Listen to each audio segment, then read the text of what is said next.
ನೀವು ಪ್ರೋತ್ಸಾಹಿಸಿ, ಸಬ್ಸ್ಕ್ರೈಬ್ ಮಾಡಿ, ಲೈಕ್ ಮಾಡಿ, ಶೇರ್ ಮಾಡಿ, ವಿಡಿಯೋಗಳನ್ನು ಕೊನೆಯವರೆಗೆ ನೋಡಿರಿ.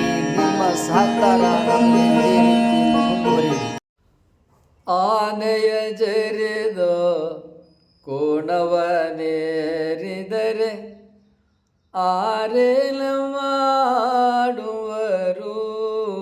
ಆನೆಯ ಜರಿದ ಕೋಣವನೇರಿದರೆ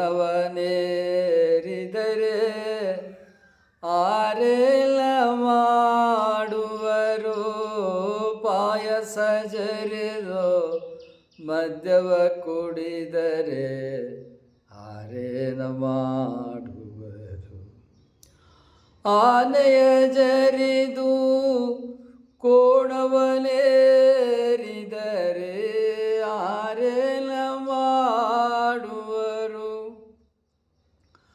ಪಾಯಸ ಜರಿದು ಮದ್ಯವ ಕುಡಿದರೆ ಆರೇನ ಮಾಡುವರು. ಅರಿದರಿದು ಗುಹೇಶ್ವರನ ಶರಣರಲೆ ವಾದಿಸಿದರೆ ಅರಿದರಿದು ಗುಹೇಶ್ವರನ ಶರಣರಲಿ ವಾದಿಸಿದರೆ ಆರೇಲ ಮಾಡುವರು. ಆನೆಯ ಜರಿದು ಕೋಣವನೇರಿದರೆ ಆರೇಲ ಮಾಡುವರು. ಆನೆಯ ಜರಿದು ಕೋಣವನೇರಿದರೆ ಆರೇಲ ಮಾಡುವರು. ಪಾಯಸ ಜರಿದು ಮದ್ಯವ ಕುಡಿದರೆ ಆರೇನ ಮಾಡುವರು. ಪಾಯಸ ಜರಿದು ಮದ್ಯವ ಕುಡಿದರೆ ಆರೇನ ಮಾಡುವರು. ಅರಿದರಿದು ಗುಹೇಶ್ವರಲ ಶರಣರಲಿ ವಾದಿಸಿದರೆ ಆರೇನ ಮಾಡುವರು. ಆರೇನ ಮಾಡುವರು. ಅಭಿರುಚಿ, ಜೀವನ, ಶ್ರೇಷ್ಠತೆ. ಜೀವನ ಅಂದರೆ ಏನು? ಅಭಿರುಚಿಗೂ ಜೀವನಕ್ಕೂ ಶ್ರೇಷ್ಠತೆಗೂ ಸಂಬಂಧ ಏನು? ನಮ್ಮ ಅರಿವು, ನಮ್ಮ ಜ್ಞಾನ ಯಾವ ರೀತಿಯಾಗಿರ್ತದೆ ಹಂಗೆ ನಾವು ಜೀವನವನ್ನು ವ್ಯಾಖ್ಯಾನ ಮಾಡಿಕೊಳ್ಳುತ್ತೇವೆ. ನಮ್ಮ ಬದುಕನ್ನು, ನಮ್ಮ ಜೀವನವನ್ನು ನಮ್ಮ ಯೋಗ್ಯತೆಗಳಿಗೆ ಅನುಗುಣವಾಗಿ ನಾವು ರೂಪಿಸ್ಕೊಳ್ತೇವೆ. ಜೀವನವನ್ನು ಕುರಿತು ಅರ್ಥೈಸಿಕೊಳ್ಳುತ್ತೇವೆ. ಆದರೆ ಅಲ್ಲಮ ಪ್ರಭುದೇವರು ಈ ವಚನದಲ್ಲಿ ಹೇಳ್ತಾ ಇದ್ದಾರೆ, ಜೀವನ ಅಂದರೆ ಏನು? ಅಭಿರುಚಿ ಅಂದರೆ ಏನು? ಆಸಕ್ತಿ ಅಂದರೆ ಏನು? ಶ್ರೇಷ್ಠತೆ ಅಂದರೆ ಏನು? ಉನ್ನತವಾದ ಸಾಧನೆ ಎಂದರೆ ಏನು? ಅದೆಲ್ಲವನ್ನು ಈ ಪುಟ್ಟ ವಚನದಲ್ಲಿ ಅಲ್ಲಮ ಪ್ರಭುದೇವರು ವಿವರಿಸಿದ್ದಾರೆ. ಈ ವಚನದಲ್ಲಿ 2 ದೃಷ್ಟಾಂತವನ್ನು ಕೊಡ್ತಾರೆ. ಅಯ್ಯ ಮನುಷ್ಯ, ನಮ್ಮ ಅಭಿರುಚಿ ಇದ್ದಂತೆ ನಮ್ಮ ಜೀವನ ರೂಪುಗೊಳ್ಳುತ್ತದೆ. ನಮ್ಮ ಏನೇನು ಅಭಿರುಚಿ ಇರ್ತದೆ, ಅಭಿರುಚಿಗೆ ಅನುಗುಣವಾಗಿ ನಮ್ಮ ಜೀವನ ರೂಪುಗೊಳ್ಳುತ್ತದೆ. ನಮ್ಮ ಆಸಕ್ತಿ, ಅಭಿರುಚಿ, ವ್ಯಸನಗಳು. ಅಭಿರುಚಿ ಅಂದ್ರೇನು, ಆಸಕ್ತಿ ಅಂದ್ರೇನು, ವ್ಯಸನಗಳು ಅಂದ್ರೇನು? ಅಲ್ಲಮ ಪ್ರಭುದೇವರು ಮೊದಲು ಈ ವಚನದಾಗ ಒಂದು ದೃಷ್ಟಾಂತ ಕೊಡ್ತಾರೆ. ಆನೆಯ ಜರಿದು ಕೋಣವಲೇರಿದರೆ ಆರೇಲ ಮಾಡುವರು. ಆರೇಲ ಮಾಡುವರು. ರಾಜ ಮಹಾರಾಜರು ಆನೆ ಅಂಬಾರಿ ಮೇಲೆ ಕೂಡುತ್ತಾರೆ. ಜನರೆಲ್ಲರೂ ಆ ಮಹಾರಾಜನನ್ನು ಸನ್ಮಾನಿಸ್ತಾರೆ, ಗೌರವಿಸ್ತಾರೆ, ಪ್ರೀತಿ ಗೌರವದಿಂದ ಕಾಣುತ್ತಾರೆ. ಆನೆ ಮೇಲೆ ಕೂತ್ಕೊಳ್ಳೋದು ಅಂದ್ರೆ ಏನದೊಂದು ವೈಭವ, ಅದೊಂದು ಭಾಗ್ಯ. ನಮ್ಮ ಜಗದ್ಗುರು ಪ್ರಭುದೇವ ಧರ್ಮಪೀಠಕ್ಕೆ ಆನೆ ಬಂದಿತ್ತು, ತಾನಾಗಿ ತಾನೇ ಬಂದಿತ್ತು, ನಾವೇನು ಕರೆದಿರಲಿಲ್ಲ. 2 ಸಲ ಬಂದಿತ್ತು ನಮ್ಮ ಮಠಕ್ಕೆ, ತಾನಾಗಿ ತಾನೇ ಬಂದಿತ್ತು ಅದು. ನಾವು ಒಮ್ಮೆ ಬೆಳಗಿನ ವೇಳೆ ಬಂದಿತ್ತು, ಮತ್ತೊಮ್ಮೆ ಸಂಜೆ ವೇಳೆ ಬಂದಿತ್ತು. ಬಂದಂಥ ಕಾಲಕ್ಕೆ ನಮ್ಮ ಪಾಡಿಗೆ ನಾವು ಪೂಜೆ ಒಳಗಿದ್ವು, ಬೆಳಿಗ್ಗೆನೂ ಪೂಜೆಯಲ್ಲಿದ್ದು ಸಂಜೆ ವೇಳೆಯಲ್ಲೂ ಪೂಜೆಯಲ್ಲಿದ್ದು. ಆನೆ ಬಂದು ನಮಸ್ಕಾರ ಮಾಡ್ತಾ ಇತ್ತು. ಆನೆ ಬಂದದ್ದು ಏನು ಮಾಡ್ತು, ನಾವು ಪೂಜೆ ಮಾಡಿ ಹೊರ ಬಂತು, ಅದು ಬಂದು ನಮ್ಮ ಪಾದಕ್ಕೆ ನಮಸ್ಕಾರ ಮಾಡ್ತು. ನನಗೆ ಆಶ್ಚರ್ಯ ಆಯಿತು. ಅನೇಕರು ಆನೆಯಿಂದ ಆಶೀರ್ವಾದ ತಗೋತಾರೆ, ರಾಜ ಮಹಾರಾಜರು ಎಲ್ಲರೂ ಆಶೀರ್ವಾದ ತಗೊತಾರೆ. ನಾನು ಆನೆಯಿಂದ ಆಶೀರ್ವಾದವನ್ನೇ ಬಯಸಿದ್ದೆ. ಯಾಕೆ ದೊಡ್ಡದಲ್ವಾ? ಈ ಸೃಷ್ಟಿಯಲ್ಲಿ ಆನೆ ಶ್ರೇಷ್ಠವಾದದ್ದು. ನಾವು ಗುರುಗಳಿರ್ಬೋದು, ಆದರೂ ಆನೆ ಅದು ಆಶೀರ್ವಾದ ಮಾಡಿದರೆ ನಾನು ಅದಕ್ಕೆ ಬಹಳ ಕೃತಜ್ಞತೆ, ವಂದನೆ, ನಮಸ್ಕಾರವನ್ನು ಸಲ್ಲಿಸ್ತೀನಿ. ಅದಕ್ಕೆ ನಾನು ಆನೆ ನನಗೆ ಆಶೀರ್ವಾದ ಮಾಡ್ತದೆ ಅಂತ ನಾನು ಅಂದ್ಕೊಂಡಿದ್ದೆ. ಆನೆ ನಮ್ಮ ಮಠಕ್ಕೆ ಬಂದಾಗ ನಾನು ಒಳಗೆ ಪೂಜೆಯಲ್ಲಿದ್ದೆ, ಹೊರಗೆ ಬಂದೆ. ಆನೆ ಬಂತು ಅಂತ ಗೊತ್ತಾಯಿತು, ಬಂದರೆ ಅದೇನು ಮಾಡ್ತು, ತನ್ನ ಸೊಂಡ್ಲನ್ನು ಚಾಚಿ ಸಂಪೂರ್ಣವಾಗಿ ನನ್ನ ಪಾದಕ್ಕೆ ನಮಸ್ಕಾರ ಮಾಡಿಬಿಡ್ತು. ಇನ್ನೊಂದ್ಸಲಿ ತನ್ನ 2 ಮಂಡಿಗಳನ್ನು ನೆಲಕ್ಕೂರಿ ತನ್ನ ಆನೆ ಸೊಂಡಲನ್ನು ನನ್ನ ಪಾದಕ್ಕಿಟ್ಟು ತಾನು ಹಿಂಗೆ ಶರಣು ಮಾಡಿತು. ನನಗನ್ನಿಸ್ತು, ಆನೆ ನೀ ಭಾಳ ದೊಡ್ಡವ.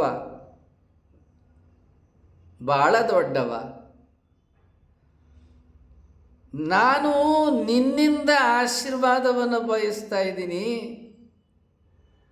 ಆದರೆ ನೀನು ನನ್ನಿಂದ ಆಶೀರ್ವಾದ ಬಯಸ್ತಾ ಇದೆಯಲ್ಲ.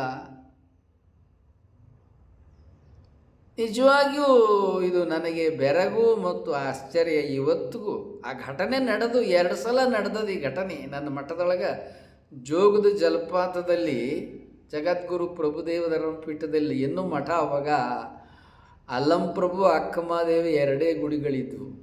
ಚಿಕ್ಕದಾಗಿ ಅದು 11 ಅಡಿ 10 ಅಡಿ ಆಸ್ಪೆಕ್ಟಸ್ ಶೀಟ್ ಹಾಕಿದ್ದು. ಇನ್ನೊಂದು ಸಲ ಯೋಗ ಹಾಲ್ ಆಗಿತ್ತು ಮತ್ತು ಮಠ 60-40 ತಾರಸಿ ಆಗಿತ್ತು. ಇನ್ನೊಂದು ಸಲ ಬಂತು, ಅವಾಗಲೂ ಬಂದು ನಮಸ್ಕಾರ ಮಾಡಿತು. ನಾನು ಒಳಗಡೆ ಇದ್ದೆ. ಬಾಗಲ ಒಳಗೆ ತನ್ನ ಸೊಂಡಲನ್ನು ಚಾಚಿ ನನ್ನ ಪಾದಕ್ಕೆ ನಮಸ್ಕಾರ ಮಾಡ್ತು. ಇನ್ನೊಂದು ಸಲ ಮಂಡಿ ಊರಿ ತನ್ನ 2 ಮಂಡಿಯನ್ನು ಊರಿ ನನ್ನ ಪಾದಕ್ಕೆ ನಮಸ್ಕಾರ ಮಾಡ್ತು.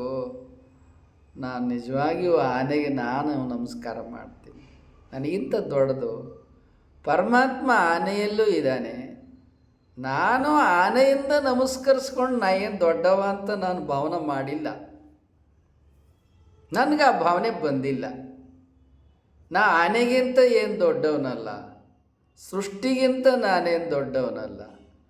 ಆನೆಗೆ ನಾನು ತಲೆಬಾಗಿ ನಮಸ್ಕರಿಸ್ತೇನೆ. ನನಗೆ ಎಷ್ಟು ಆನಂದ ಆಯಿತು. ನನ್ನ ಮಠಕ್ಕೆ ಆನೆ ಬಂದದ್ದು ಅಂದರೆ ತಾನಾಗಿ ತಾನೇ ಬಂದದ, ನಾವು ಕರೆದಿಲ್ಲ. ಆನಂದ ಆಗೋಕ್ಕಿಲ್ವಾ ತಾನಾಗಿ ತಾನೇ ಬಂದಾಗ? ಮತ್ತು ತಾನಾಗಿ ತಾನೇ ಬಂದಾಗ ನಾನು ಆಶೀರ್ವಾದ ಬಯಸಿದ್ದೆ, ಅದು ನನಗೆ ನಮಸ್ಕಾರ ಮಾಡಿ ನನ್ನಿಂದ ಆಶೀರ್ವಾದ ಬಯಸಿದಾಗ ನಾನು ಏನು ಕೊಡಬಲ್ಲೆ? ಬಾಳೆಹಣ್ಣು ಕೊಡ್ತೀನಿ, ತೆಂಗಿನಕಾಯಿ ಸುಲಿದು ಆ ಚಿಪ್ಪಿಂದ ಕಂಠದಿಂದ ತೆಗೆದು ತೆಂಗಿನಕಾಯಿ ಕೊಡ್ತೀನಿ, ಬೆಲ್ಲವನ್ನು ಕೊಡ್ತೀನಿ, ಮತ್ತೇನು ಕೊಡಬಲ್ಲೆ? ಹಣ್ಣು ಕೊಡ್ತೀನಿ, ಬಾಳೆಹಣ್ಣು ಕೊಡ್ತೀನಿ, ಬೆಲ್ಲ ಕೊಡ್ತೀನಿ, ತೆಂಗಿನಕಾಯಿ ಕೊಡ್ತೀನಿ, ಮತ್ತೇನು ಕೊಡಬಲ್ಲೆ? ಇದಕ್ಕಿಂತ ಹೆಚ್ಚಿನದು ನಾವೇನು ಕೊಡಬಲ್ಲದು? ಆನೆಗೆ ಆ ತೆಂಗಿನಕಾಯಿ ಸುಲಿದಿದ್ದು ಚಿಪ್ಪಿಂದ ಕಂಠದಿಂದ ತೆಗೆದ ತೆಂಗಿನಕಾಯಿ ಮತ್ತು ಬಾಳೆಹಣ್ಣು ಬೆಲ್ಲ ಭಾಳ ಇಷ್ಟ, ತಿಂತು. ಅಂದರೆ ಇಲ್ಲಿ ಅಲ್ಲಮ ಪ್ರಭುದೇವರು ಈ ವಚನದಲ್ಲಿ ವಿವರಿಸ್ತಾ ಇದ್ದಾರೆ, ಭಾಳ ಸುಂದರವಾಗಿ ವಿವರಿಸ್ತಾ ಇದ್ದಾರೆ. ನನಗೆ ಆನಂದ ಬಾಷ್ಪ ಬಂತು ಕಣ್ಣಿನಲ್ಲಿ. ಯಾರು ಇದುವರೆಗೆ ಸಬ್ಸ್ಕ್ರೈಬ್ ಮಾಡದೆ ವಿಡಿಯೋ ನೋಡ್ತಾ ಇದ್ದೀರಿ, ಕೂಡಲೇ ಸಬ್ಸ್ಕ್ರೈಬ್ ಬಟನ್ ಒತ್ತಿ, ಲೈಕ್ ಬಟನನ್ನು ಒತ್ತಿ, ಬೆಲ್ ಬಟನನ್ನು ಒತ್ತಿ, ಶೇರ್ ಬಟನನ್ನು ಒತ್ತಿ, ನಿಮ್ಮ ವಾಟ್ಸಪ್ನಲ್ಲಿ 20 ಜನಕ್ಕೆ ಈ ವಿಡಿಯೋಗಳನ್ನು ಶೇರ್ ಮಾಡಿ. ನನಗೆ ನನ್ನ ಕಣ್ಣಿನಲ್ಲಿ ಆನಂದ ಬಾಷ್ಪ ಬಂತು. ಬಹುಶಃ ಈ ರೀತಿಯಾಗಿ ಆನಂದ ಬಾಷ್ಪ ನನಗೆ ಜೀವನದಲ್ಲಿ ಬಂದಿಲ್ಲ, ಇದೇ ಮೊದಲನೇ ಸಲ. ಇದು ವಂದನೆ ಕೃತಜ್ಞತೆಯ ಆನಂದ ಬಾಷ್ಪ. ಆ ಆನೆಗೆ ಪ್ರತಿವಂದನೆ, ಪ್ರತಿ ನಮಸ್ಕಾರ. ಪರಮಾತ್ಮ ದೊಡ್ಡವನು, ಪರಮಾತ್ಮನ ಅನುಗ್ರಹ ಆಶೀರ್ವಾದ ದೊಡ್ಡದು. ನಾನು ಪರಮಾತ್ಮನ ಅನುಗ್ರಹ ಆಶೀರ್ವಾದನ ಆನೆಯ ಮೂಲಕ ನನ್ನ ತಲೆಯ ಮೇಲೆ ಆನೆ ಸೊಂಡಿಲಿನಿಂದ ನಾನು ಬಯಸಿದ್ದೆ. ಇರಲಿ, ವಚನಕ್ಕೆ ಹೋಗೋಣ. ಆನೆಯ ಜರಿದು ಕೋಣವನೇರಿದರೆ ಆರೇಲ ಮಾಡುವರು. ಈಗ ಆನೆನೂ ಐತಿ, ಕೋಣನೂ ಐತಿ. ಆನೆ ಏರು ಸವಾರಿ ಮಾಡು ಅಂತ ಹೇಳಿದರೆ, ಇಲ್ಲ ನಾನು ಆನೆ ಮೇಲೆ ಕೂತ್ಕೊಳ್ಳಲ್ಲ, ಕೋಣನ ಮೇಲೆ ಕೂತ್ಕೊತೀನಿ ಅಂತ ಅಂದ್ರೆ ಏನು ಹೇಳಬೇಕು? ನಾನು ಆನೆ ಮೇಲೆ ಕೂತ್ಕೊಳ್ಳಲ್ಲ, ಎಮ್ಮೆ ಕೋಣದ ಮೇಲೆ ಕೂತ್ಕೊಂತೀನಿ ಅಂತಂದ್ರೆ ಅಂಥವ್ರಿಗೆ ಏನು ಹೇಳೋಕ್ಕಾಗ್ತದೆ? ಏನೂ ಹೇಳೋಕ್ಕಾಗಲ್ಲ. ನಿಮ್ಮ ಅಭಿರುಚಿ, ನಿಮ್ಮ ಆಸಕ್ತಿ. ಮನುಷ್ಯ ಯಾವಾಗ ದೊಡ್ಡವನಾಗ್ತಾನೆ? ಶ್ರೇಷ್ಠ ಅಭಿರುಚಿ ಇದ್ದಾಗ ದೊಡ್ಡವನಾಗ್ತಾನೆ. ಉನ್ನತ ಆದರ್ಶಗಳು ಇದ್ದಾಗ ದೊಡ್ಡವನಾಗ್ತಾನೆ. ಉನ್ನತ ಗುರಿಗಳಿದ್ದಾಗ ದೊಡ್ಡದನ್ನು ಸಾಧಿಸ್ತಾನೆ. ನಾವು ದೊಡ್ಡದನ್ನು ಸಾಧಿಸಬೇಕಾದ್ರೆ ನಮಗೆ ಅಭಿರುಚಿ, ಆಸಕ್ತಿ, ಉತ್ಸಾಹ ಬಹಳ ಮುಖ್ಯ. ನಮಗೆ ಎಂಥ ಅಭಿರುಚಿ ಇರ್ತದೆ ಅನ್ನೋದ್ರ ಮೇಲೆ ನಮ್ಮ ಜೀವನ ಏನಾಗ್ತದೆ ಅನ್ನತಕ್ಕಂಥದ್ದು ನಿರ್ಧಾರ ಆಗ್ತದೆ. ಈಗ ಎಮ್ಮೆ ಕೋಣದ ಮೇಲೆ ಕೂತ್ಕೊಂಡ್ರಪ್ಪ, ಎಮ್ಮೆ ಕೋಣ ಎಲ್ಲಿ ಕರ್ಕೊಂಡು ಹೋಗ್ತದೆ? ನೀರಿನ ಕೆಸರಿಗೆ ಕರ್ಕೊಂಡೋಗಿ ಅಲ್ಲಿ ಮಲ್ಕೊಂಡ್ಬಿಡ್ತದೆ. ನೀವು ಬೇಕಾದ ಹೊಡ್ರಿ, ಅದು ಎದ್ದೇಳೋದಲ್ಲ. ಎಮ್ಮೆ ಕೋಣ ಬಿಸಿಲಿಗೆ ನೀರಿನೊಳಗೆ ಕೆಸರಿನಾಗ ಆಡೋದು ಭಾಳ ಇಷ್ಟ. ಅಲ್ಲೋಗಿ ಮಕ್ಕೊಂಬಿಡ್ತದೆ. ಬೇಕಾದ ಹೊಡೆದ್ರು ಅದು ಎದ್ದೇಳೋದಿಲ್ಲ. ನಮ್ಮನ್ನು ತೊಗೊಂಡೋಗಿ ಕೆಸರಿಗೆ ಹಾಕಿಬಿಡ್ತದೆ. ಇದು ಎಮ್ಮೆ ಕೋಣದ ಸ್ವಭಾವ. ಆನೆ ಏನು ಮಾಡ್ತದೆ? ಜೀವನದಲ್ಲಿ ಎಲ್ಲ ಭಾಗ್ಯವನ್ನು ಕೊಡ್ತದೆ. ಏನು ಕೊಡ್ತದೆ, ಏನು ಕೊಡಲ್ಲ ಅಂತ ಹೇಳಲಿಕ್ಕೆ ಸಾಧ್ಯನ? ಬದುಕಿನಲ್ಲಿ ಏನು ಬೇಕು ಎಲ್ಲವನ್ನು ಕೊಡ್ತದೆ ಆನೆ. ಅದಕ್ಕೆ ಮಹಾರಾಜರು ಆನೆ ಅಂಬಾರಿ ಮೇಲೆ ಕೂತ್ಕೊಳ್ಳೋದು, ಅದು ದೊಡ್ಡದದು.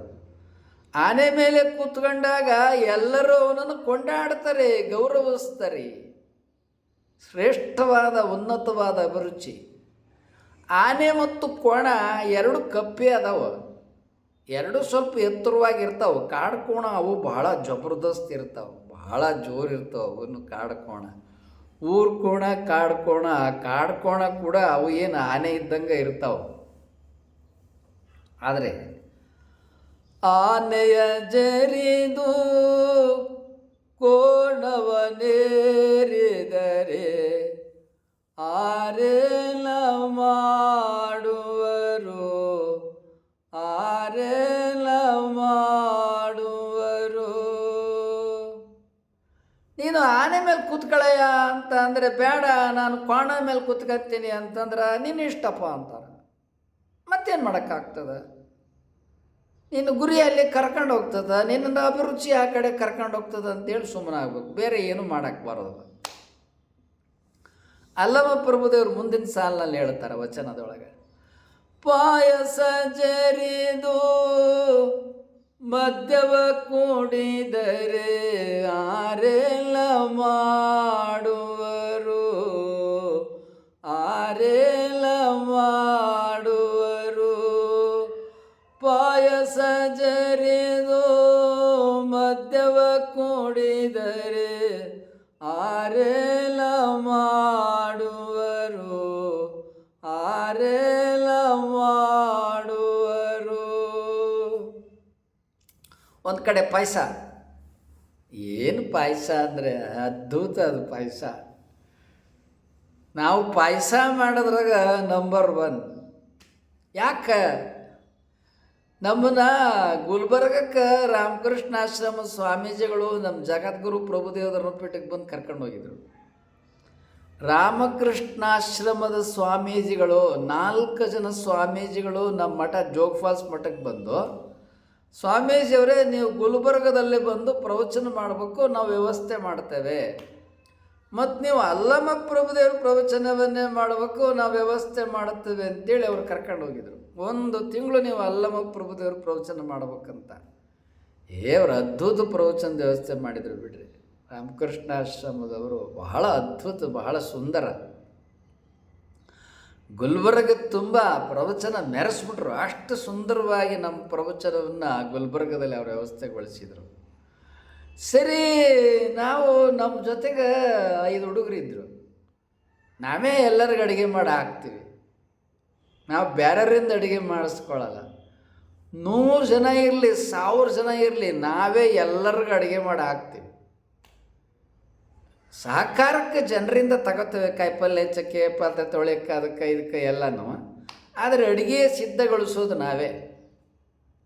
ಒಲೆ ಹಚ್ಚಿ ಅದ್ರ ಮೇಲೆ ಮುಂದೆ ನಿಂತು ಅಡುಗೆ ಮಾಡೋರು ನಾವೇ. ಹಾಗೆ ನಮ್ಮ ಹುಡುಗರು ದಿನ ಕೈ ಅಡುಗೆ ಊಟ ಮಾಡ್ತಿದ್ರಲ್ಲ ಗುಲ್ಬರ್ಗದಾಗ ಪ್ರವಚನದ ಕಾಲಕ್ಕೆ.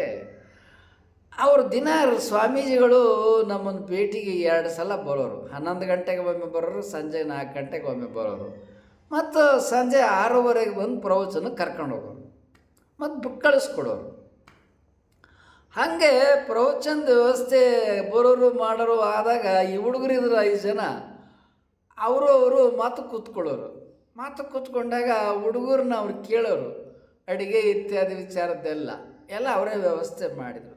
ಅಡುಗೆಗೆ ಏನು ಬೇಕು ಪದಾರ್ಥಗಳು ಎಲ್ಲ ತಂದು ಕೊಡೋದು ಇತ್ಯಾದಿ ಎಲ್ಲ ರಾಮಕೃಷ್ಣ ಆಶ್ರಮದವರೇ ಮಾಡಿದರು. ನಾವು ಅಡುಗೆ ಮಾಡ್ಕೋತಿದ್ದು. ಹುಡುಗರು, ಏನು ಸ್ವಾಮೀಜಿಯವ್ರಿಗೆ ಅಡುಗೆ ಮಾಡೋಕ್ಕೆ ಬರ್ತದ, ಚಲೋ ಮಾಡ್ತಾರ, ಊಟ ಮಾಡ್ತೀರ ನೀವು, ಹಿಂಗೆಲ್ಲ ಕೇಳ್ತಿದ್ರು. ಸ್ವಾಮೀಜಿಯವರು ನಂಬರ್ 1. ಅವ್ರು ಅಡುಗೆ ಮಾಡಿದ್ದು, ನಾವು ಪ್ರಸಾದ ಮಾಡಿದ್ದು ಅಂದ್ರೆ ನಮ್ಮ ಜೀವನದ ಪುಣ್ಯ, ನಮ್ಮ ಜೀವನದ ಭಾಗ್ಯ ಅಂತ ಹುಡುಗರು ಹೇಳ್ಬಿಟ್ಟಾರ. ಏನೇನು ಅಡುಗೆ ಮಾಡ್ತಾರ, ಏನು ಮಾಡಲ್ಲ ಅಂತ ಹೇಳ್ರಿ. ಅವ್ರು ಪಾಯಸ ಮಾಡ್ತಾರೆ, ಒಂದೊಂದು ತಪ್ಪಲ ಕುಡಿತೀರಿ ನೀವು, ತಟ್ಟೆಗೆ ಹಾಕಿದ್ರೆ ತಟ್ಟೆನೇ ಕಡ್ಕೊಂಡು ತಿನ್ನಬೇಕು, ಹಂಗೆ ಪಾಯಸ ಮಾಡ್ತಾರೆ ಅವರು ಅಂದರು. ಮತ್ತು ಸ್ವಾಮೀಜಿಗೆ ನಮಗೂ ಪಾಯಸ ಮಾಡೋಕ್ಕೆ ಹೇಳಿ, ಊಟ ಮಾಡೋಕ್ಕೆ ಹೇಳು ಅಂದರು. ಅದಾಯ್ತು, ಹುಡುಗರು ಹಂಗಂದ್ರು. ಅವರು ಹೋದರು, ನಾ ಹೊರಗೆ ಬಂದೆ ಭೇಟಿ ಮಾಡೋಕ್ಕೆ. ಹುಡುಗರು 11 ಗಂಟೆಗೆ ಭಕ್ತರು ಬರ್ತಾರೆ. ಆಗ 11 ಗಂಟೆಗೆ ನಾನು ಹೊರಗೆ ಬರ್ತೀನಿ, ಅಷ್ಟರಲ್ಲಿ ಅವ್ರು ಹೇಳ್ಬಿಟ್ಟು ಹೋಗ್ಬಿಟ್ಟಾರ. ಅವರು ಸಂಕೋಚ, ಸ್ವಾಮೀಜಿ ಪ್ರಸಾದ ನಾವು ಮಾಡಿ ಅಂತ ಹೇಳೋಕ್ಕೆ. ಹುಡುಗರು ಮಾತಾಡ್ತಾ ಕೂತಾಗ ಹೇಳಿ, ಸ್ವಾಮೀಜಿ ರಾಮಕೃಷ್ಣ ಆಶ್ರಮ ಸ್ವಾಮೀಜಿಗಳೆಲ್ಲ ಬಂದಿದ್ದರು, ಮತ್ತು ನಮ್ಗೆ ಅಡುಗೆ ಮಾಡ್ದಂಗೆ ಅವರು ಊಟ ಮಾಡ್ತಾರಂತ, ಅವ್ರಿಗೂ ನಮ್ಮ ಜೊತೆ ಪ್ರಸಾದ ವ್ಯವಸ್ಥೆ ಮಾಡಿರಿ. ಏನು ಮಾಡ್ಬೇಕಪ್ಪ, ಪಾಯಸ? ಹೌದೇನು, ಆಯ್ತಪ್ಪ, ಸರಿ ಸಂಜೆಗೆ ಮಾಡೇ ಬಿಡ್ತೀನಿ ಬಿಡ್ರಿ. ಸರಿ, ಪ್ರವಚನ ಮುಗಿದ ಮೇಲೆ ಪಾಯಸದ ಊಟ ಮಾಡಿಸೇ ಬಿಡ್ತೀನಿ. ಸರಿ, ಪಾಯಸ ಸಂಜೆಗೆ ವ್ಯವಸ್ಥೆ ಮಾಡಿದೆ. ಪ್ರವಚನ ಮುಗಿಸಿದ ಮೇಲೆ ಅವರೆಲ್ಲ ಬಂದು ಪ್ರಸಾದಕ್ಕೆ ಹುಡುಗರು ಅವರು ಎಲ್ಲ ಕೂತ್ಕೊಂಡ್ರು. ಮತ್ತು ಸ್ವಾಮೀಜಿಯವರು ಕೆಲವರು ಶಿಷ್ಯರಿದ್ದಾರೆ, ಅವರು ಬಂದು ಕೂತ್ಕೊಂಡ್ರು. ಎಲ್ಲರಿಗೆ ಎಲ್ಲನೂ ಬಡಿಸ್ದೆ, ವಿಶೇಷವಾಗಿ ಪಾಯಸನೂ ಬಡಿಸ್ದೆ. 1 ಸಲ, 2 ಸಲ, 3 ಸಲ ಮೊದಲೇ ಅಡುಗೆ ಚೆನ್ನಾಗಿ ಊಟ ಮಾಡಿಸಿದ್ದೆ, ಅದನ್ನು ಊಟ ಮಾಡಿದರು. ಆಮೇಲೆ ಪಾಯಸ 1 ಸಲ, 2 ಸಲ, 3 ಸಲ, 4 ಸಲ ಹಾಕ್ಸ್ಕೊಂಡ್ರು ಪಾಯಸನ.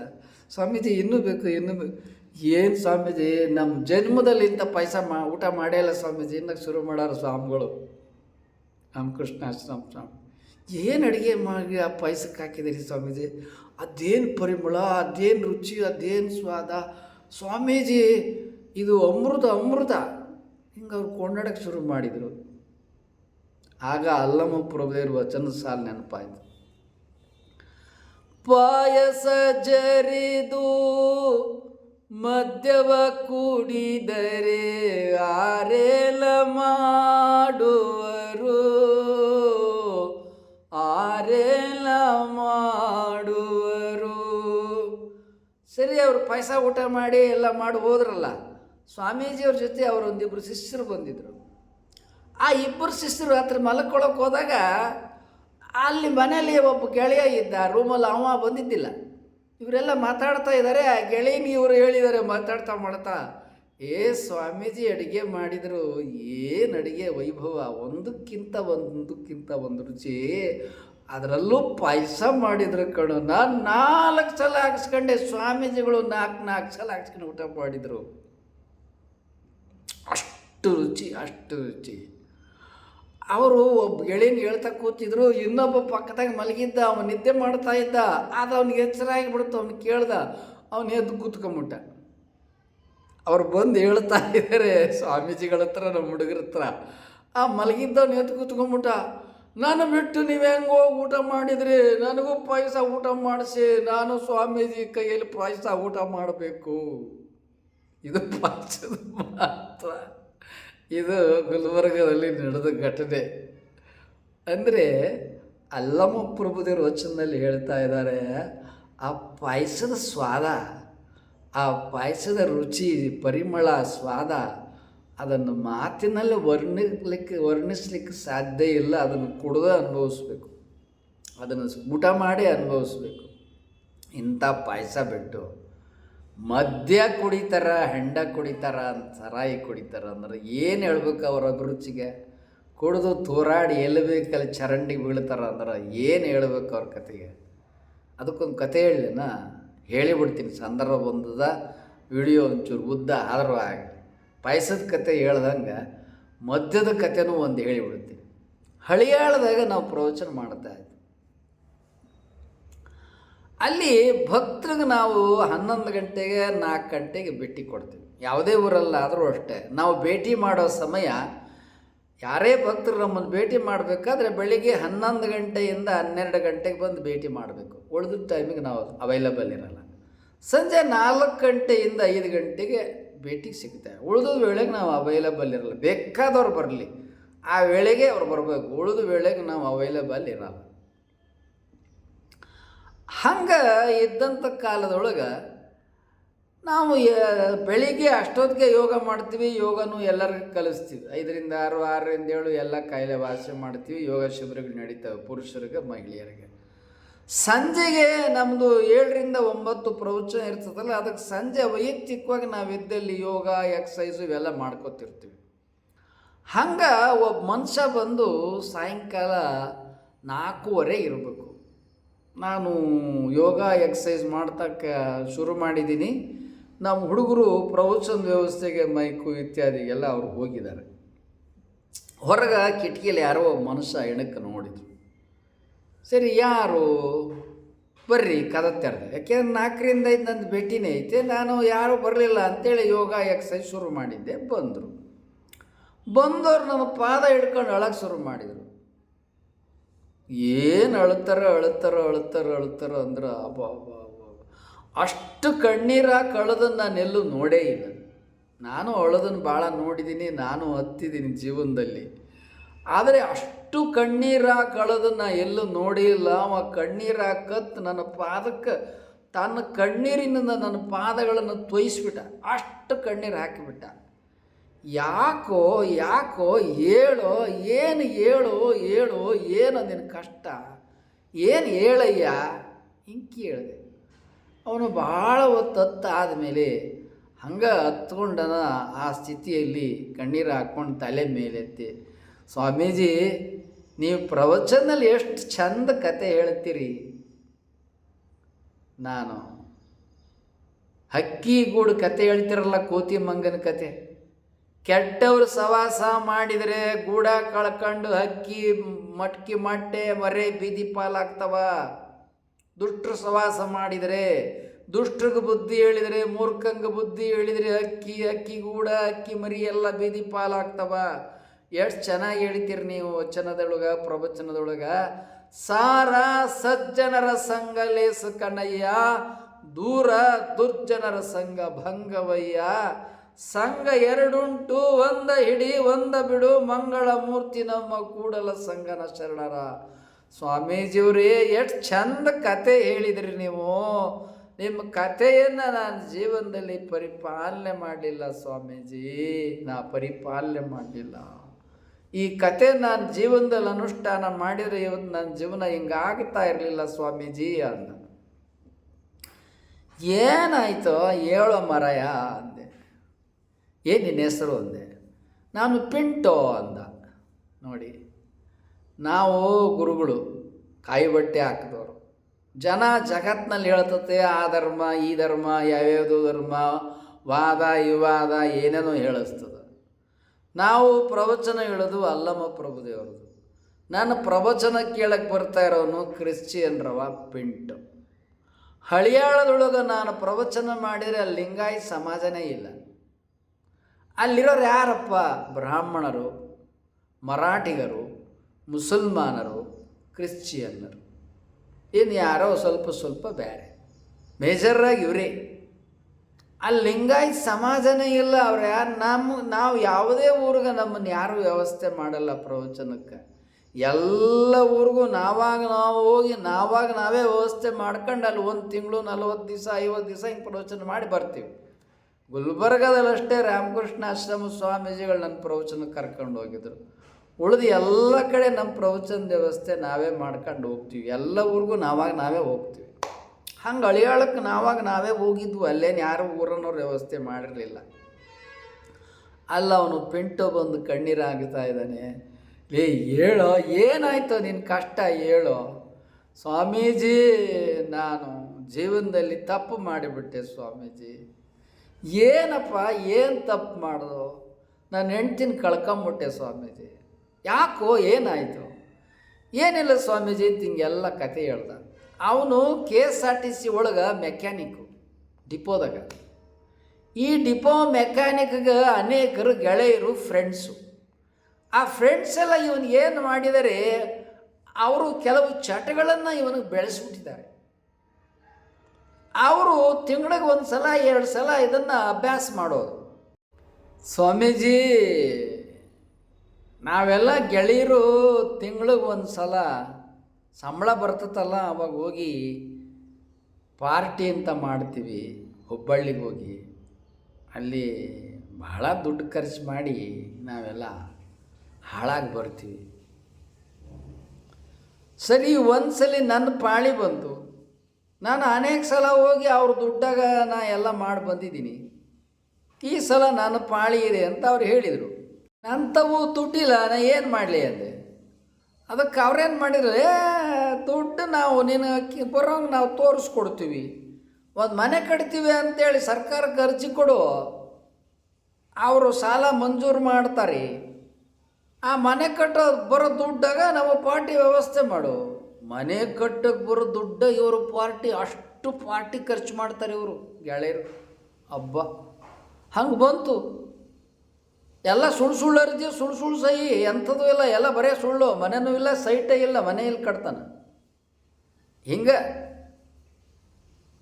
ಮಂಜೂರಾಗೋದು. ಸರಿ, ದುಡ್ಡು ಬಂತು, ಕರ್ಕೊಂಡೋದ್ರು ಅವರು. ಕರ್ಕೊಂಡೋಗಿ ಏನು ಮಾಡಿದ್ರು, ಚೆನ್ನಾಗಿ ಅವೇನು ಅವ್ರದ್ದೆಲ್ಲ ಪಾರ್ಟಿ ಅವೆಲ್ಲ ಏನು ಮಾಡ್ಕೊಂಡ್ರು. ದುಡ್ಡೆಲ್ಲ ಖರ್ಚಾಯಿತು. ಇನ್ನೊಂದು ಸ್ವಲ್ಪ ಏನೋ ಉಳಿದಿತ್ತು ಅನಿಸುತ್ತೆ.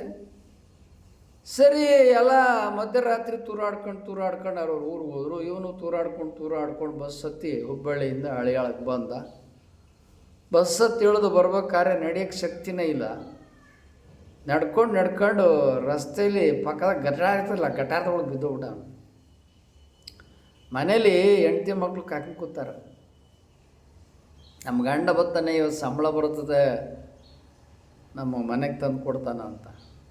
ಆದರೆ ಅದೇನಾಗೋಯ್ತು, ಬರಲಿಲ್ಲ. ಹೆಂಡ್ತಿ ರಾತ್ರೆಲ್ಲ ಮನೇಲಿ ಕಾಯ್ತಾ ಕೂತವಳೆ, ಇವ್ ಬರಲಿಲ್ಲ. ಬೆಳಿಗ್ಗೆ ಇದೇನಾಯ್ತು ವಿಚಾರಿಸ್ಬೇಕು. KSRTC ಡಿಪೋಗೆ ಇವ್ರ ಫ್ರೆಂಡ್ಸ್ಗಳೆಲ್ಲ ಕೆಲಸಕ್ಕೆ ಉದ್ಯೋಗ ಗೊತ್ತಿರ್ತಾರೆ. ಬೆಳಿಗ್ಗೆ ಅವ್ರನ್ನ ಭೇಟಿ ಮಾಡೋಣ ಅಂತೇಳಿ ಆಕೆ ಬಂದು ಹುಡುಕೋ ಅಂತ ಬಂದ್ರೆ ಏನಾಗಿತ್ತು, ರಸ್ತೆ ಘಟಾದೊಳಗೆ ಯಾರೋ ಮನ್ಸ ಬಿದ್ದಾನೆ, ಜನ ಎಲ್ಲ ತುಂಬ್ಕೊಂಡಾರ. ಇವಳು ಅದ್ಯಾರು ಬಿದ್ದಾರ ಅಂತ ತಿರ್ಗಿ ಆ ಕಡೆ ನೋಡಿದ್ರು. ಜನ ಘಟಾದೊಳಗೆ ಬಿದ್ದವನ್ನ ಅನಾಮತ ಮೇಲೆ ಎತ್ಕೊಂಡವ್ರೆ. ಯಾರಿವನು ಅಂತ ನೋಡ್ತಾರೆ. ಇವಳು ಬಕ್ ನೋಡ್ತಾಳೆ, ಇವಳು ಗಂಡ. ಕೊನೆಗೆ ಅವ್ನು ನೀರನ್ನ ಅವನ ತಲೆ ಮೇಲೆ ಮುಖದ ಮೇಲೆ ಚೆಲ್ಲಿ ಏರ್ಸಿ ಕೂಡಿಸ್ತಾರೆ. ಎದ್ದು ಕೂತ್ಕೊಂಡ. ಇಲ್ಲಿ ಯಾಕೋ ಏನೋ ಹಿಂಗೆ ಎಲ್ಲ ಕೇಳಿದರು. ನಡೆದ ಘಟನೆ ಎಲ್ಲ ಹೇಳ್ಬಿಟ್ಟ. ಹೆಂಡ್ತಿ ನಿಂತಿದ್ಲಲ್ಲ, ಅವಳಿಗೂ ಎಲ್ಲ ಗೊತ್ತಾಗೋಯ್ತು. ಇಷ್ಟೆಲ್ಲ ದುಡ್ಡು ಬಂತು. ನಾನು ಕಿಸೆ ಅಂತ ನೋಡಿಕೊಂಡ ಕಿಸೆ ಕೈ ಹಾಕಿದರೆ ಅದು ಎಲ್ಲ ದುಡ್ಡು ಎಲ್ಲ ಕದ್ಕೊಂಡು ಹೋಗ್ಬಿಟ್ಟವ್ರೆ. ಇಲ್ಲವೇ ಇಲ್ಲ, ಜೋಬಲ್ಲಿ ನೋಡ್ತಾನೆ. ಅಯ್ಯೋ ಅಷ್ಟೊಂದು ದುಡ್ಡು ಬಂತು, ಎಲ್ಲ ಹೊರ್ಟೋಯ್ತು, ಏನೂ ಇಲ್ಲ, ಲಬಲ ಹೊಡ್ಕೋತದ. ನಾವು ಹೆಂಡ್ತಿನೂ ಅದು ನಿಂತು ನೋಡಿದ್ಲು, ನನ್ನ ಗಂಡ ಹಿಂಗೆಲ್ಲ ಮಾಡವನೇ ಅಂತ. ಪಾಪ ಅವಳು ಅಲ್ಲೇ ಮೂರ್ಛೆ ಬಿದ್ದೋಗ್ಬಿಟ್ಲು. ಇಷ್ಟೊಂದು ದುಡ್ಡನ್ನು ನನ್ನ ಗಂಡ ಕುಡಿದು ಹಾಳು ಮಾಡಿಬಿಟ್ಟ. ನಾನು ಮನೆಗೆ ತರ್ತಾನ, ನಾವು ಮಕ್ಕಳು ಹೆಂಡ್ತಿ ಜೀವನ ರೂಪಿಸ್ಕೋಬೇಕು ಅಂದ್ರೆ ಇವನು ನಾನು ಟೈಲರ್ಗೆ ಮಾಡಿ ಅಷ್ಟೋ ಇಷ್ಟೋ ಗಳಿಸಿ ಸಂಪಾದನೆ ಮಾಡಿ ನನ್ನ ಮಕ್ಕಳಿಗೆ ನನಗೆ ಜೀವನಕ್ಕೆ ಅಂತ ರೂಪಿಸ್ಕೊಂಡು ಕಷ್ಟಪಟ್ಟು ಹಗಲು ರಾತ್ರಿ ದುಡಿತೀನಿ, ಇವನು ಇಷ್ಟೊಂದು ದುಡ್ಡು ಹಿಂಗೆ ಹಾಳು ಮಾಡಿಬಿಟ್ಟು ಅವನಲ್ಲ ಅಂಥೇಳಿ ಆಕೆಗೆ ಪ್ರಜ್ಞೆನೇ ತಪ್ಪೋಗ್ಬಿಡ್ತು. ಸರಿ, ಇವನು ಇಷ್ಟೆಲ್ಲ ಆಯ್ತಲ್ಲ, ಇದೇ ಇಲ್ಲ ಇದು ಯಾರೋ ಹೆಣ್ಮಕ್ಳು ಬಿದ್ದುಬಿಟ್ಟವಳೆ ಅಂತ ಜನ ಹಿಂತಿರುಗಿ ನೋಡ್ತಾರೆ. ಇವನು ಎಲ್ಲ ಪ್ರಜ್ಞೆ ಎಲ್ಲ ಬಂದಿತ್ತಲ್ಲ, ಇವನು ತಿರುಗಿ ನೋಡ್ತಾನೆ ಹೆಂಡ್ತಿ. ಅಯ್ಯೋ, ನನ್ನ ಹೆಂಡ್ತಿಗೂ ಗೊತ್ತಾಗೋಯ್ತಾ? ಸರಿ, ಎಲ್ಲ ಸೇರಿಕೊಡ್ರು. ಇವನು ಹೇಳ್ದ ನನ್ನ ಹೆಂಡ್ತಿ ಅಂತ. ನನ್ನ ಹೆಂಡ್ತಿ ಯಾಕೆ ಹಿಂಗೆ ಬಿದ್ದಾಳೆ? ಅಯ್ಯೋ, ಇಲ್ಲಿ ಬಂದಾಳೆ, ನಿನ್ನ ಕತೆ ಕೇಳಿ ಬಿದ್ದಾಳೆ ಕಣೋ ಅಂದರು. ಅವಳು ನಿಂತೆಲ್ಲ ಕೇಳ್ತಿದ್ಲು. ನೋಡಿದ್ರು ಕೆಲವರೆಲ್ಲ, ಇವಳು ಬಂದದ್ದು ನಿಂತದ್ದು ಎಲ್ಲ ಅವ್ರು ಗಮನಿಸಿದ್ರು. ಇವಳು ನಿನ್ನ ಹೆಂಡ್ತಿನ? ಹೌದಪ್ಪ, ನೀನು ಹೇಳೋ ಕತೆನೆಲ್ಲ ಆಕೆ ಕೇಳಿದ್ಲು, ಹೀಗೆ ಪ್ರಜ್ಞೆ ತಪ್ಪಿದ್ದಾಳೆ. ಸರಿ, ಎಲ್ಲ ಸೇರ್ಕೊಂಡು ಆಸ್ಪತ್ರೆಗೆ ಕರ್ಕೊಂಡೋದ್ರು. ಕರ್ಕೊಂಡೋಗಿ ಚಿಕಿತ್ಸೆ ಮಾಡಿರಿ, ಅದು ಎಷ್ಟನ ಆಗಲಿ ಚಿಕಿತ್ಸೆ ಮಾಡಿರಿ, ಗುಣ ಮಾಡಿಕೊಡ್ರಿ, ನನ್ನ ಹೆಂಡ್ತಿನ ಆರೋಗ್ಯ ಗುಣ ಮಾಡಿಕೊಡ್ರಿ. ಪಾಪ ಹಾರ್ಟ್ ಅಟ್ಯಾಕ್ ಸತ್ತು ಹೋಗ್ಬಿಟ್ಲು. ಈ ಜೀವನನೇ ಇಲ್ವಲ್ಲ. ನನ್ನ ಗಂಡ ಇಷ್ಟೆಲ್ಲ ಸಾಲ ಮಾಡಿ ಕುಡ್ದು ಹಾಳು ಮಾಡಿಬಿಟ್ಟವನ. ಸರ್ಕಾರಕ್ಕೆ ಸಾಲ, ಇನ್ನು ಸಂಬಳ ಸಹಿತ ಬರೋದಿಲ್ಲ. ನಾನು ಹೆಂಗೆ ಜೀವನ ಮಾಡಲಿ, ಮಕ್ಳನ್ನ ಹೆಂಗೆ ಸಾಕಲಿ? ಆಕೆಗೆ ಹಾರ್ಟ್ ಅಟ್ಯಾಕಾಗಿ ಸತ್ತೇ ಹೋಗ್ಬಿಟ್ಲು. ಸರಿ, ಅವರೆಲ್ಲ ಜನ ಎಲ್ಲ ಸೇರಿ ಆ ಅಂತ್ಯ ಸಂಸ್ಕಾರ ಮಾಡಿದರು. ಮನೆಗೆ ಬಂದಾನ, 2 ಚಿಕ್ಕ ಮಕ್ಕಳು, ಕೈಯಾಗ ಕಾಸಿಲ್ಲ, ಹೆಂಡ್ತಿನ ಅಂತ್ಯ ಸಂಸ್ಕಾರ ಮಾಡಿದ್ದಾನೆ. ಬದುಕು ಏನಾಗಬೇಕು? ನನ್ನ ಹತ್ರ ಬಂದು ಅಳ್ತಾವನು ಪಿಂಟು. ಇದು ಪಿಂಟು ಜೀವನದ ಕತೆ. ಸ್ವಾಮೀಜಿ, ನಿಮ್ಮ ಪ್ರವಚನ ನಾನು ದಿನಾ ಬಂದು ಕೇಳ್ತಿದ್ದೆ ಸ್ವಾಮೀಜಿ. ಕೇಳಿದ್ರೂ ನನಗೆ ಅರಿವು ಬರಲಿಲ್ಲ. ಅವ್ರ ಜೊತೆ ನಾನು ಹೋಗಿ ಕುಡಿದು ಹಾಳಾಗಿ ದುಡ್ಡು ಕಳ್ಕೊಂಡೆ, ನನ್ನ ಜೀವನನೂ ಕಳ್ಕೊಂಡೆ, ನನ್ನ ಕೆಟ್ಟ ಜೀವನನೂ ಮಾಡ್ಕೊಂಡೆ, ನನ್ನ ಹೆಂಡ್ತಿನೂ ಹೊಟ್ಟೋಗ್ಬಿಟ್ಲು. ನಾನು ಹೆಂಗೆ ಬದುಕಲಿ ಸ್ವಾಮೀಜಿ? 2 ಚಿಕ್ಕ ಮಕ್ಕಳದವ, ನನ್ನ ಬದುಕು ಹಿಂಗೆ ನಾನಾ ಹಾಳು ಮಾಡ್ಕೊಂಡ್ಬಿಟ್ಟೆ. ನೀವು ಎಷ್ಟು ಚಂದ ಪ್ರವಚನ ನಮ್ಮೂರಿಗೆ ನೀವೇ ಬಂದು ಹೇಳಿದ್ರಿ. ಸಾರ ಸಜ್ಜನರ ಸಂಘ ಲೇಸು ಕನಯ್ಯ, ದೂರ ದುರ್ಜನರ ಸಂಘ ಭಂಗವಯ್ಯ. ಕೆಟ್ಟವ್ರ ಸಹವಾಸ ಮಾಡಬೇಡ, ದುಷ್ಟರ ಸಹವಾಸ ಮಾಡಬೇಡ, ಶ್ರೇಷ್ಠರ ಸಹವಾಸ ಮಾಡು ಅಂತ ಎಷ್ಟು ಚೆನ್ನಾಗಿ ನೀವು ಪ್ರವಚನ, ಕತೆ, ವಚನ, ಅಕ್ಕಿ ಕತೆ, ಮಂಗನ ಕತೆ, ಗೂಡು ಕಿತ್ತಾಕಿದ ಕತೆ ಎಲ್ಲ ಹೇಳಿದ್ರಿ. ಮಂಗ, ಹಕ್ಕಿ ಗೂಡು ಎಲ್ಲ ಕಿತ್ತಾಕಿದ ಕತೆ ನನ್ನ ಜೀವನದಾಗ ನಿಜ ಆಗೋಯ್ತು ಸ್ವಾಮೀಜಿ. ನಾನೇ ಮಂಗ ಆಗಿ ನನ್ನ ಮನೆ ಗೂಡನ್ನು, ನನ್ನ ಮನೆ ಸಂಸಾರನ ಬೀದಿ ಪಾಲು ಮಾಡಿಬಿಟ್ಟೆ ಸ್ವಾಮೀಜಿ. ನಾನೇ ದುಷ್ಟ ಸ್ವಾಮೀಜಿ, ನಾನೇ ಕೆಟ್ಟ ಮಂಗ ಸ್ವಾಮೀಜಿ ಅಂತ ಅಳ್ತಾ ನಿಂತಾನೆ. ಇದು ಆನೆಯ ಜರಿದು ಕೋಣವನೇರಿದರೆ ಆರೇಲ ಮಾಡುವರು, ಪಾಯಸ ಜರಿದು ಮದ್ಯವ ಕುಡಿದರೆ ಆರೇಲ ಮಾಡುವರು. ಅಲ್ಲಪ್ಪ, ಅಮೃತದಂಥ ಪಾಯಸ ಬೇಡ, ಮದ್ಯ ಕುಡಿತೀನಿ ಅಂದ್ರೆ ಜೀವನ ಏನಾಗ್ತದ? ಪಿಂಟ ಹಂಗಾಗ್ತದ. ಹಳಿಯಾಳದ ಪಿಂಟ. ಹೆಂಡ್ತಿ ಕಳ್ಕೊಂಡು ತಾನು ಕುಡುಕಾಗಿ ಮನೆ ಕಟ್ಟೋ ಬಂದಂಥ ಸಾಲ ದುಡ್ಡನ್ನು ಕಳ್ಕೊಂಡು ಮೊರ ಬಟ್ಟೆ ಅದು ಬದುಕಾಗ್ತದೆ. ಆದ ಕಾರಣ ಅಲ್ಲಮ್ಮ ಪ್ರಭುದೇವರು 12ನೇ ಶತಮಾನದಲ್ಲಿ ಬರೆದಂಥ ವಚನ ಸಾರ್ವಕಾಲಿಕವಾಗಿ ಎಲ್ಲ ಕಾಲಕ್ಕೆ ಸತ್ಯ ಅದ. ಅವ್ರು ಹೇಳ್ತಾ ಇದ್ದಾರೆ, ಅರಿದರಿದು ಗುಹೇಶ್ವರಲ ಶರಣರಲಿ ವಾದಿಸಿದರೆ ಆರೇಲ ಮಾಡುವರು. ತಿಳಿದು ಗುಹೇಶ್ವರನ ಶರಣರು, ಮಹಾತ್ಮರು ಶರಣರ ಜೊತೆ ನೀವು ವಾದಿಸ್ತೀಯ ಅಂತಂದ್ರೆ ಯಾರೇನು ಮಾಡ್ತಾರ? ವಾದ ಮಾಡ್ಕೋ, ನಿನ್ನ ಜೊತೆ ವಾದ ಮಾಡೋಕ್ಕೆ ಯಾರು ಇರ್ತಾರ? ಮಹಾತ್ಮರು ಗುರುಗಳು ವಾದ ಮಾಡಲ್ಲಪ್ಪ. ಅವ್ರು ಮೌನವಾಗ್ತಾರೆ, ರೈಟ್ ಅಬೌಟ್ ಜಾಗ ಖಾಲಿ ಮಾಡ್ತಾರೆ. ನೀ ಬೇಕಾದ ವಾದ ಮಾಡ್ಕೊ. ಅರಿದರಿದು ಗುಹೇಶ್ವರನ ಶರಣರಲಿ ವಾ ಮಾಡುವರು. ನೀನು ತರ್ಕ ವಾದ ಹಿಂಗೇನೇನೋ ಮಾಡ್ತೀಯ ಅಂದರೆ ಮಾಡ್ಕೊಳಪ್ಪ. ನಿನ್ನ ಜೊತೆ ಯಾರು ವಾದ ಮಾಡ್ತಾರೆ? ನಿನ್ನ ಮನ್ಸಿಗೆ ಬಂದಂಗೆ ಏನು ಬೇಕಾದ್ರೆ ಮಾಡ್ಕೊ. ಗೋಡೆ ಜೊತೆ ಮಾಡ್ಕೊ, ಕಂಬದ ಜೊತೆ ಮಾಡ್ಕೊ, ಎಲ್ಲಿ ಬೇಕಾದ್ರೆ ಮಾಡ್ಕೊ. ನಾವು ಜಾಗ ಖಾಲಿ ಮಾಡ್ತೀವಿ ಅಂತ ಗುರುಗಳೇನು ಮಾಡ್ತಾರ, ಅಂಥವ್ರ ಜೊತೆ ಅವ್ರ ವಾದಕ್ಕೆ ನಿಲ್ಲೋದಲ್ಲ, ಮೌನ ಆಗ್ತಾರ, ಜಾಗ ಖಾಲಿ ಮಾಡ್ತಾರೆ. ಇದು ಅಲ್ಲಮ ಪ್ರಭುದೇವರು ನಮ್ಮ ಬದುಕನ್ನು ಸುಂದರ ರೂಪಿಸಿಕೊಳ್ಳಬೇಕಾದರೆ ಶ್ರೇಷ್ಠ ಅಭಿರುಚಿಗಳಿರಬೇಕು, ಶ್ರೇಷ್ಠ ಹವ್ಯಾಸಗಳಿರಬೇಕು, ಶ್ರೇಷ್ಠ ಆಸಕ್ತಿಗಳಿರಬೇಕು. ಆನೆಯನ್ನೇ ಏರಬೇಕು, ಕೋಣವನ್ನು ಏರಬಾರದು. ಪಾಯಸವನ್ನೇ ಕುಡಿಬೇಕು, ಮದ್ಯವನ್ನು ಕುಡಿಯಬಾರದು. ಪಾಯಸ ಕೊಡೋದು ಸ್ವಾಮೀಜಿಗಳು ಏನು ಪ್ರಶಂಸೆ ಮಾಡಿದ್ರೆ ಕೇಳಿದ್ರಲ್ಲ. ಪಾಯಸ ಕೊಡೋದು ಸ್ವಾಮೀಜಿ ಶಿಷ್ಯ ತನ್ನ ಗೆಳೆಯನಿಗೆ ಮಧ್ಯರಾತ್ರಿ ಹೇಳಿದಾಗ ಅವನು ಮಧ್ಯರಾತ್ರಿಯಲ್ಲಿ ಅವನು ಎದ್ದು ಕುಂತು ನನಗೂ ಪಾಯಸ ಮಾಡಿಸ್ಕೊಡು ಸ್ವಾಮೀಜಿಯಿಂದ ಅಂತೇಳಿ ಅವನು ಬಂದು ಪಾಯಸ ಮಾಡಿಸ್ಕೊಂಡು ಅವರು ಬಂದು ಊಟ ಮಾಡ್ಕೊಂಡು ಹೋದರು. ಅಂದ್ರೇನು? ಬದುಕು ಉನ್ನತವಾದದ್ದು, ಶ್ರೇಷ್ಠವಾದದ್ದು, ನಮಗೆ ಶ್ರೇಷ್ಠವರ ಸಹವಾಸವನ್ನು ಕೊಡ್ತದೆ ಅಲ್ರಿ. ರಾಮಕೃಷ್ಣ ಆಶ್ರಮದ ಸ್ವಾಮೀಜಿಗಳಿದಾರಲ್ಲ, ಅವರೇ ಶ್ರೇಷ್ಠರು. ಅವರೇ ಉನ್ನತದ ಹವ್ಯಾಸ, ಉನ್ನತದ ಪ್ರವಚನ, ಉನ್ನತದ ಗಾಯನ, ಉನ್ನತ ಯೋಗ ಜೀವನ ಎಲ್ಲ ಅವರೇ ಮಾಡ್ತಾರೆ. ಅವರೇ ಸುಂದರವಾದ ಜೀವನ ನಿರ್ಮಾಣ ಮಾಡ್ತಾರೆ.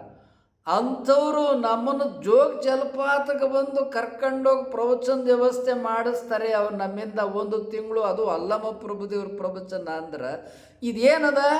ಶ್ರೇಷ್ಠರ ಸಹವಾಸ ಶ್ರೇಷ್ಠತೆ ಕಡೆ ಕರ್ಕೊಂಡು ಹೋಗ್ತದೆ. ಶ್ರೇಷ್ಠ ಅಭಿರುಚಿಯ ಕಡೆಗೆ ಕರೆದುಕೊಂಡು ಹೋಗ್ತದೆ, ಉನ್ನತ ಜೀವನದ ಕಡೆಗೆ ಕರೆದುಕೊಂಡು ಹೋಗ್ತದೆ. ಅದಕ್ಕಾಗಿ ನಾನು ಎಲ್ಲ ಯುವಕ ಯುವತಿಯರಿಗೆ ಹೇಳುತ್ತೇನೆ, ಸಮಾಜದ ಮಕ್ಕಳಿಂದ ಹಿಡಿದು ಹಿರಿಯರವರೆಗೆ, ಆಬಾಲ ವೃದ್ಧರವರೆಗೆ ಹೇಳ್ತೇನೆ, ಎಲ್ಲ ಆನೆ ಮೇಲೆ ಏರಕ್ಕೆ ಶುರು ಮಾಡಿರಿ. ಆನೆ ಮೇಲೆ ಕೂತ್ಕೊಳ್ಳೋಕ್ಕೆ ವಿಚಾರ ಮಾಡಿರಿ, ಕ್ವಾಣನ ಮೇಲೆ ಕೂತ್ಕೊಳ್ಳೋ ವಿಚಾರ ಮಾಡಬೇಡ್ರಿ. ಪಾಯಸ ಕುಡಿಯೋ ವಿಚಾರ ಮಾತಾಡ್ರಿ, ಪಾಯಸ ಕುಡಿಯೋ ಕಡೆಗೆ ಹೋಗ್ರಿ, ಮದ್ಯ ಕುಡಿಯೋ ಕಡೆಗೆ ಹೋಗಬೇಡ್ರಿ, ವಾದ ಮಾಡೋ ಕಡೆಗೆ ಹೋಗಬೇಡ್ರಿ. ಗುಹೇಶ್ವರನ ಮಹಾತ್ಮರು ಶರಣರು ಅನುಭಾವಿಗಳು ಯಾರಿದ್ದಾರೆ ಅವ್ರು ಹೇಳಿದ ವಾಣಿಯನ್ನು ಕೇಳಿ ಶಿರಸ ವಹಿಸಿ ಅದರಂಥ ಜೀವನದಾಗ ನಡ್ಕೊಳ್ಳಿ, ಉನ್ನತದ ಜೀವನ ನಿಮ್ಮದಾಗ್ತದೆ. ಯಾರೂ ಇದುವರೆಗೆ ಸಬ್ಸ್ಕ್ರೈಬ್ ಮಾಡದೆ ವಿಡಿಯೋ ನೋಡ್ತಾ ಇದ್ದೀರಾ, ಅವರು ಕೂಡಲೇ ಸಬ್ಸ್ಕ್ರೈಬ್ ಮಾಡಿ. ಅಲ್ಲಿ ಬೆಲ್ ಬಟನ್ ಕಾಣಿಸುತ್ತೆ, ಬೆಲ್ಲನ್ನು ಒತ್ತಿ.